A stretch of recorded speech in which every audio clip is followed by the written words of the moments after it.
tao po. Subukan nyo naman tumayo at baka matanaw ninyo ang tunay na kalagayan ko. Tao po, nagtabo pa kayo sa loob ng malaking bahay at malawak na bakura, mataas na pader, pinapaligiran at nakapiling mamahaling sasakyan.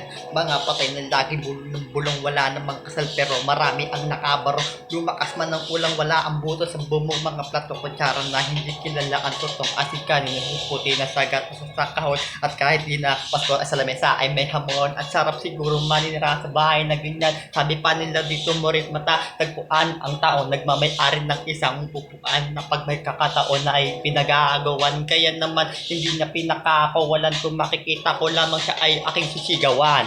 Po na nakaupo, subukan nyo naman tumayo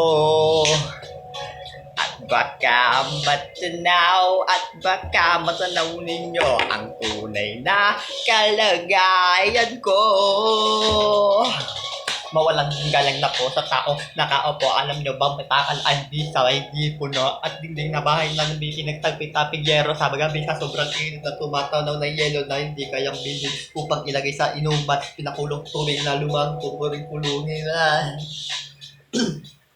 sisilbing kusina na umaaming banyo sa aking inay na may kayayaman na isang kaldero na nagbagay naman ang maaman na din. Ko na alam ang susunod, bakit nagkagod na alam po naman hindi ko na alam ang susunod, kaya tapusin ko na to, magpipis na ako, peace bomb yo, tapos na ang harap na to, kaya naman wala na